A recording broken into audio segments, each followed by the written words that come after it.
Hey fam, this is Brett with Raw Fulfillment. I'm here today to make a video in regards to me talking to God before I was born. Now, if you watched my testimony on my last couple videos that I put up, I did mention that I spoke to God before I was born, and this is kind of to give you a little bit more clarification on what happened before I came here. And this I've only shared with a few close people to me, mainly just family members, maybe a couple of friends. But I usually only shared it with people that I was close to, just for the simple fact that it is a crazy situation, and I didn't want anybody thinking that I was nuts. And I did write down the information at one of my jobs when I was in between calls because I was thinking about making a book.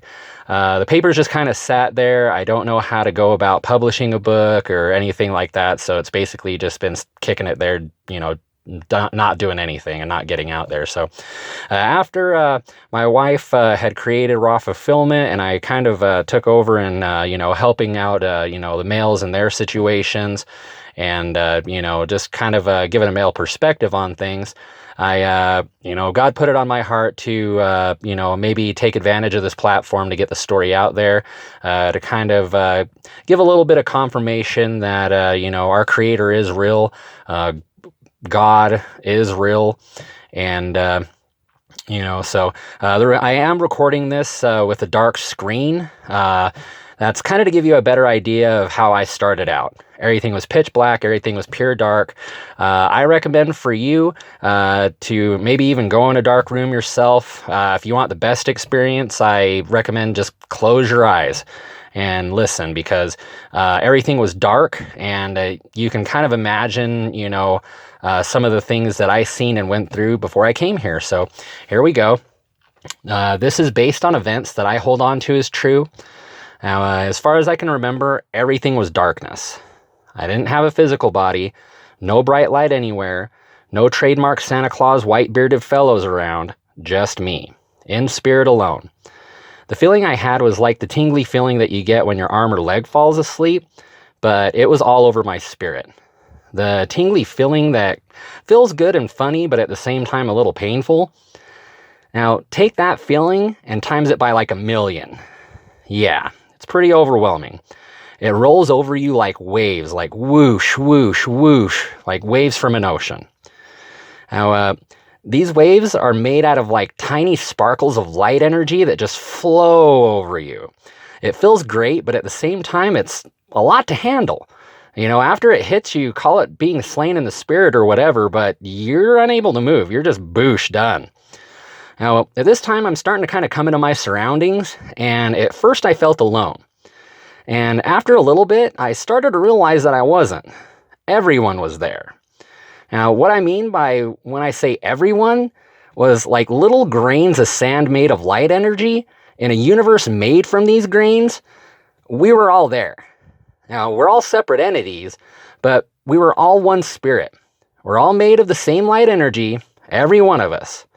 In essence, we're all one light energy, no defining factors to separate us like race or gender, no need to eat, sleep, go to the bathroom. It was a worry-free existence, peaceful in its simplicity. Then I heard from him. He talked to me for the very first time. Now, when I say talk to me, it wasn't like a physical voice that you would hear from a physical mouth. When I say heard, it wasn't a voice from sound that I heard from physical ears. I mean, I wasn't even created yet. I had no physical body. I was there, no form. I felt like I was floating out in the middle of space, no stars, and almost in like a suspended animation. Now, one thing about this part that kind of tripped me out is I remembered what God said to me in the English language. Now, granted, this happened to me before I even knew what language was, even let alone have a mouth to speak or ears to hear or a physical brain to even retain this knowledge. But I did. Why? I don't know. Maybe I remember this for myself. Maybe I retained this knowledge so I could share it. One way or another, I couldn't keep it bottled in, so I decided to share it with you guys. Hope it helps. Anyway, the voice came to me like it was said telepathically. I heard it like I would have heard anybody else talking to me, and understood it just like anyone else was talking to me. But it was spoke directly to my mind. Now, it sounded male, and that's why I refer to it as him or his. The voice felt like it was coming from behind me to my left side where I was. So it was one voice, but it sounded like more than one voice talking at the same time, saying the same thing at the same time. Almost like he was talking in auto-tune like a lot of famous rappers use. And the voice was big, deep, and somewhat intimidating, kind of like the wizard behind the curtain from The Wizard of Oz. But it wasn't loud and scary. It was more like one person having a calm conversation with another. Now, this is where he started to ask me questions. This part is where Jeremiah 1:5 from the Bible hits me pretty hard. The verse states, "Before I formed you in the womb, I knew you. Before you were born, I set you apart. I appointed you as a prophet to the nations." Now, on this part, I'm going to quote what he said to me and what I said back. He first asked me, "Do you want to be male or female?"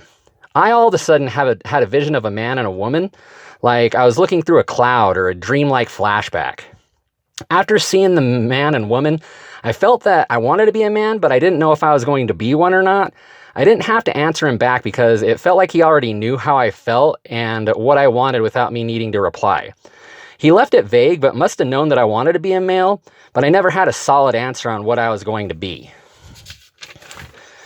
So at this point, a lot of these next questions I answered right down the middle.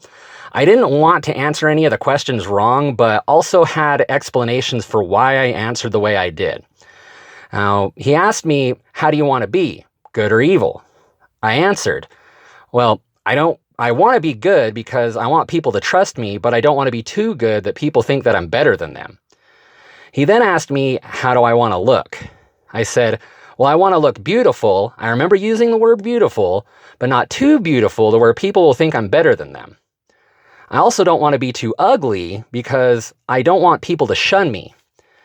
He then asked me, "Why do you want to go?"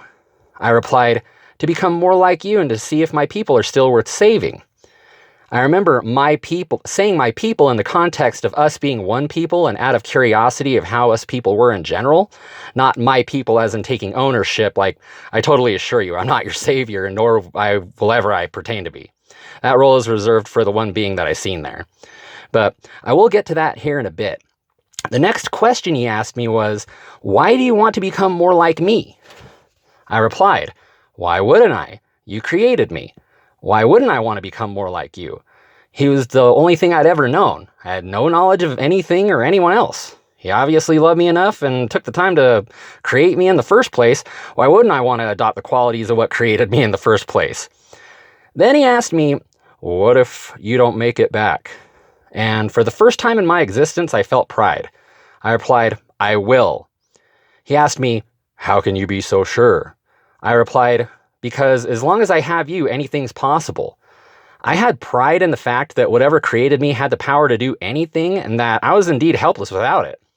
The question was, in the last regards to my creation, I was then shown another vision of Earth from space. Now, this was not a cloudy vision. I could see the entire planet like it was being held up in front of me, and that was when I looked to my right. Now, when I looked to my right, I had seen a figure there shaped like a man, but he was huge. But at the same time, he had the same build of that of like a slender middle-aged man. Now, he had the shape of a man, but was made of countless little tiny lights like gold sparkling glitter.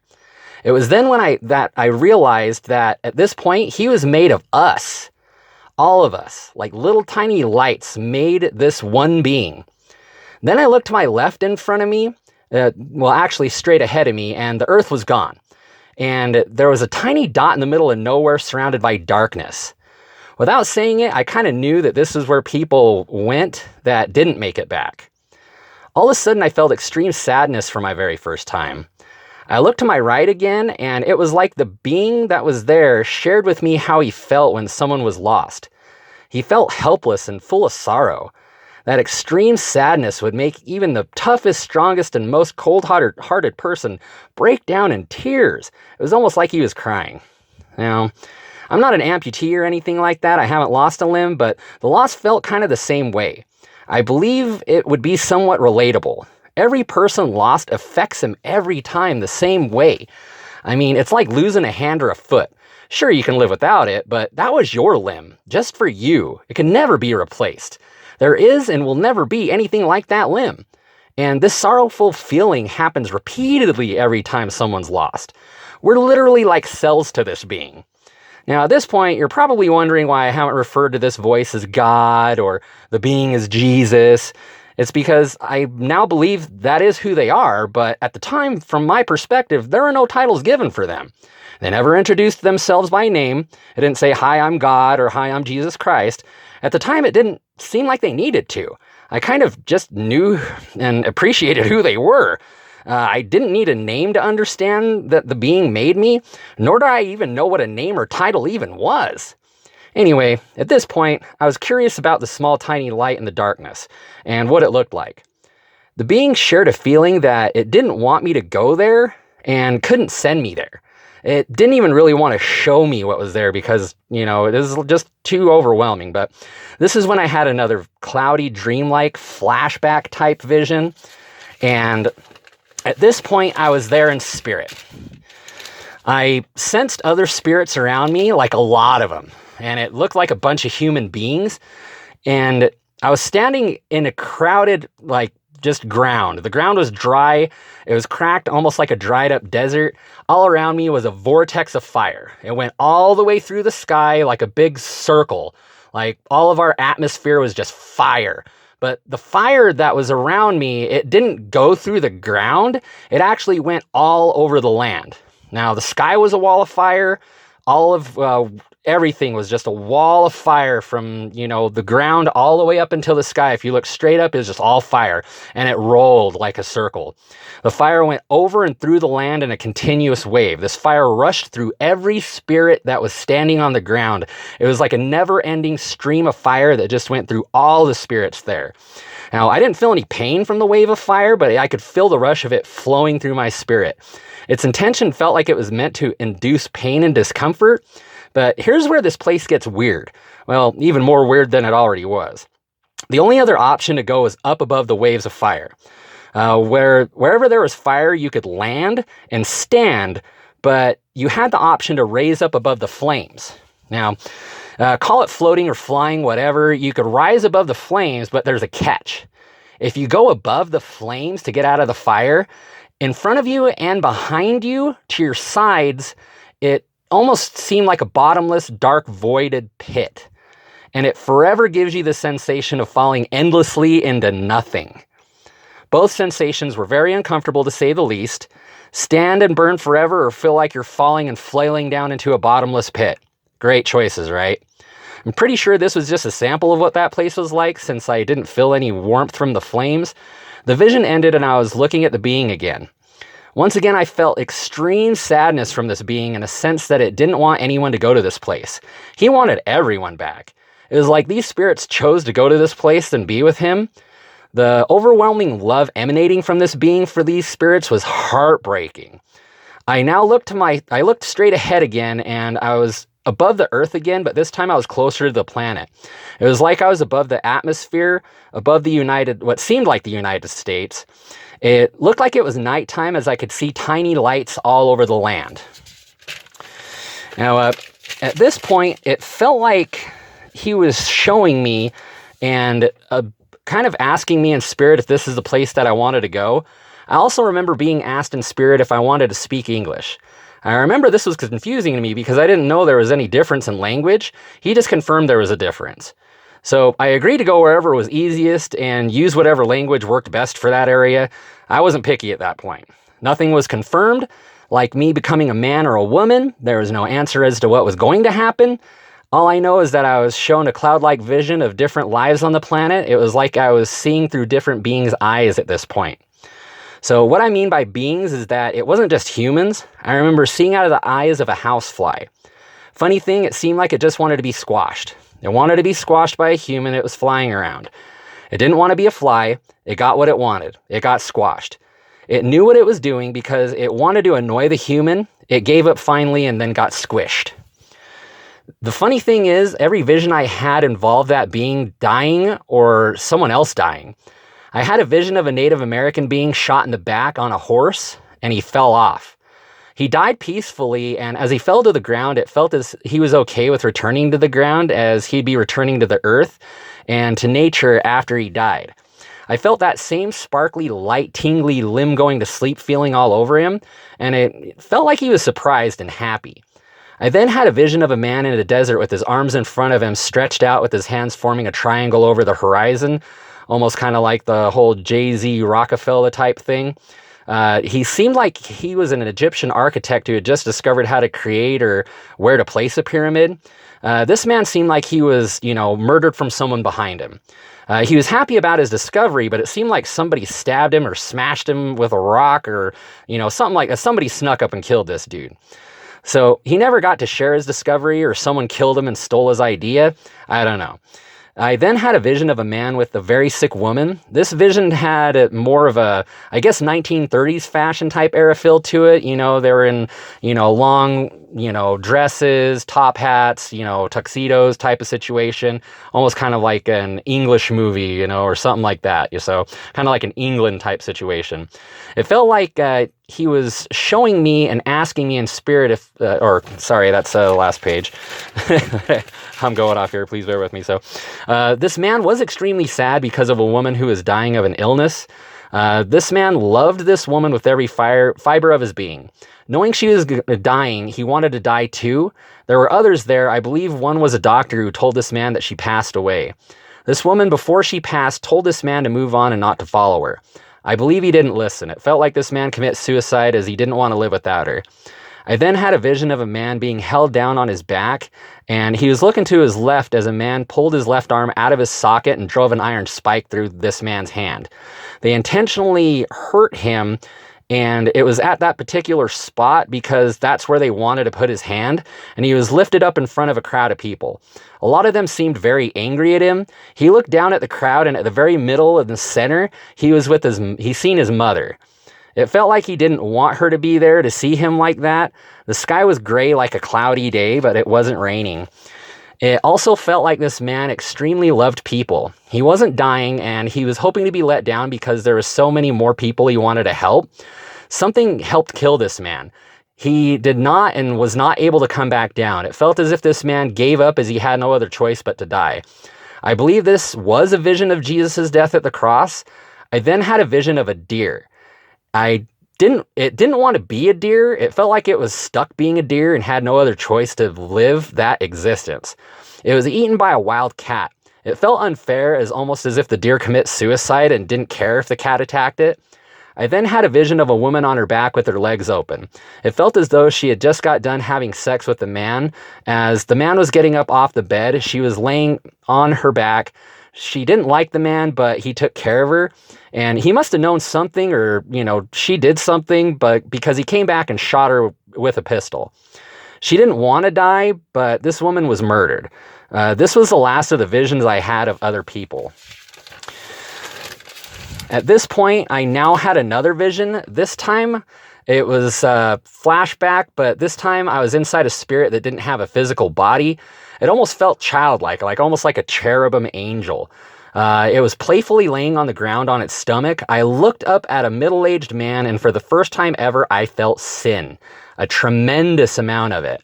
It was like a thick black smoke with tiny black dots emanating from this man. This man had tiny black dots all over him. It was very overwhelming, and it was at this point the voice said to me in spirit that this man was going to be my father. Due to the immense amount of sin surrounding this man, I didn't want this man as my father. In my spirit, I cried out, "No!" Then the voice told me in spirit, "It has to be this way." I was now in a new dreamlike, cloudy flashback type of vision. This time I was inside something that had a physical shape of a human, but it was a spiritual form. This thing was indestructible. You may have seen the picture on Raw Fulfillment. I came up with the idea to put that up there because it's somewhat relatable. I mean, you could have shot a bullet at this thing and it would have just passed right through it. I lifted up its hands and arms to kind of look and see what I was in. It moved its arms up like would move my arms up, and I looked at him. It was made of a yellowish orange see-through energy. It had flashes of blue and white lightning shooting through it, and also it had like a grayish white cloudy smoke inside of it just floating around. Now I looked forward and it was nighttime, and in the distance, I was outside and it looked like I was in a field with green grass everywhere. In the distance, I seen a faint, small, dark figure of a person. In a flash of light, I was right next to the person. It was a female who was laying flat on the ground on her back. I was kneeling down by her left side with my arms stretched out toward her. I could feel energy flowing out from my arms as I waved them over her body. I also felt a wave of energy as I exhaled air like a whoosh over her. It felt as if this energy and breath was designed to relax and to put this female at peace. I then leaned over and whispered something into her ear. I don't remember what was whispered to this female. Now, everything was pitch black again. I looked to my right and felt the presence of someone, though out of all of this, I strangely enough felt that I had some mentality and personality that I have now at that time. I felt the presence of a feminine spirit that seemed worried, concerned, and sad that I was leaving. It felt as if this spirit was my soulmate. I felt in my spirit that the spirit asked me, "Are you leaving?" I then had another cloudy, dreamlike vision. I was in a place that looked like a typical version of what people think heaven might look like. It was almost Romanistic in nature. It had clear blue skies with pure white clouds everywhere. The ground I was on seemed solid, but was made of these same clouds. There was a crowd of humans everywhere, and all of them were naked. There was a big white Roman Greek style building in the background that was a little left of my sight. It had white pillars and everything. So if you're thinking like Roman Caesar, type era pure white building. And there was a young woman, and she was standing inside a tall glass box. And it almost looked like it didn't even have no doors on it or anything like that. And she was in off-white robes. So it wasn't like pure white, but they still looked white. And she was crying hysterically. She kept yelling, "I'm sorry, I'm so sorry." It was then I realized what I was inside of. I was inside a goat that had 7 eyes. I could see like I normally would see now, but I could see in my spirit that what this goat looked like. I walked to the glass box. The lady seemed trapped inside. I walked right through the glass box, and like it wasn't even there. And I lowered my head. It was almost like to be petted. She then calmed down and hugged me. I was then again in total darkness with this feminine spirit. I then said in my spirit to her, "Don't worry, I'll find you," as I had a feeling as she was going to be following me wherever I was going. I then remember falling, and it was like just a dropping feeling out of the sky. My spirit was now inside my physical body. Why I retained all of this memory, I don't know, but I held on to it with every fiber of my being. I could care less if people believe me or not, and as a human, I can't say that it doesn't sound crazy. Throughout my life, I've only told people I know and trust, and even then I was extremely skeptical on what I would share with each person. This is something now I feel I should share with the human race to maybe give closure and clarity on what I experienced and what life was like for me before I came here.